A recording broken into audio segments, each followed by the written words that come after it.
Hello everyone, welcome back to my channel. तो आज है दोंगा का दिन। तो 3 बजे भोर में ये दोंगा का मुहूर्त था मेरा। सो मैं रेडी हो चुकी हूँ मैके जाने के लिए। और मम्मी जी यानी मेरी सासू माँ आंचल में खोइंचा डाल रही हैं, तो इधर से जीरा डाल के देते हैं। तो इसीलिए मम्मी जी खोइंचा डाल रही हैं। ये हमारे यहाँ का रिवाज है। ये हम लोग जब जाते हैं मैके से ससुराल या ससुराल से मैके, तो ये डालना होता है। तो मम्मी जी डाल रही हैं खोइंचा, और फिर मैं यहाँ बजरंगबली को जय करके फिर मैं अपने जो कुल देवता हैं उनको जाके उनके देवता वाले रूम में उनको जाके जय कर रही हूँ। और यहाँ जय करने के बाद मैं बाहर निकल रही हूँ। और जैसा कि आप सब देख रहे हैं, मेरा दोंगा है, बहुत टाइम बाद हो रहा है कुछ पर्सनल रीज़न की वजह से। तो मैं इतने टाइम रुक नहीं पाई थी कभी वहाँ, इसकी वजह से लेट हो गया था। बट अच्छा लग रहा था, दुल्हन सी सज गई थी मैं। और सबको जय करने के बाद फिर मैं निकल रही हूँ बाहर की तरफ।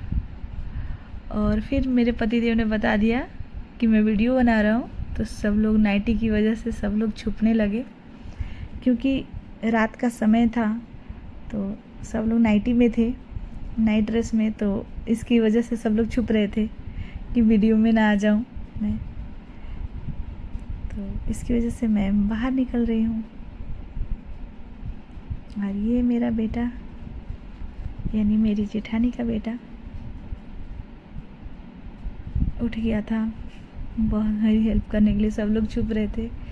और ये मेरी देवरानी, मेरी छोटी वाली देवरानी भूल गई थी मुझे नमस्ते करना, तो ये नमस्ते करने के लिए मुझे रुका दिया। और सब लोग छुप गए नाइट ड्रेस की वजह से, और मैं यहाँ से निकल रही हूँ। तो इतनी सुबह क्या, रात बोलेंगे, 3 बज रहा था। तो इस वजह से मैं यहाँ निकल रही हूँ। एक तो ये खोइंचा, ऊपर से ये जो शादी की चुन्नी होती है ना, ये ओढ़ के फिर जाना होता है। तो ये इतनी भारी थी कि क्या ही बताऊँ। फिर मेरे बड़े वाले भैया आए थे मुझे लेने के लिए, और उनको मम्मी जी ने बुलाया, और कुछ जो भी शगुन वगैरह होता है वो देने के लिए। फिर एक और भैया थे, वो आए हुए थे, तो मैं उनको नमस्ते बोल रही थी कि झुक नहीं पा रही हूँ भैया, सॉरी। भैया ने बोला कोई बात नहीं, तू बैठ जा गाड़ी में आराम से। फिर मैं बैठ गई तो गई, लेकिन लग रहा था खोइंचा गिर ना जाए। फिर आंचल में इतना कुछ, फिर वो सीन हो रहा हमारा जाता है ना मुहूर्त की वजह से, तो उसको लेके जा रही थी। फिर भैया मेरे गाड़ी में आ गए, वही लेने आए थे मुझे। तो फिर भैया लोग के साथ मैं जा रही हूँ। और मेरा हम लोग रुके हुए हैं मेरे बेटे के लिए। तो ये पतिदेव बेटे को लेके आ गए।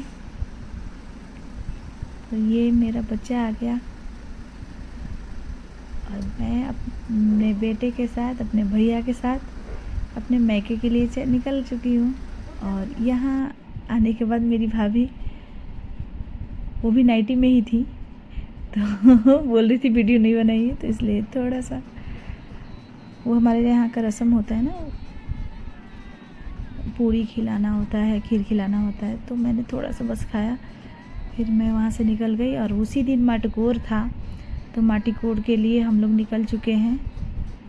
वो भाई की शादी के दिन ही मेरा मुहूर्त पड़ा हुआ था, तो इसकी वजह से हम लोग आ गए थे। और यहाँ मेरी भाभी भी रेडी हो गई थी, और हम भाभीयों के साथ यहाँ ये दीदी माटीकोर का रस्म निभा रही हैं।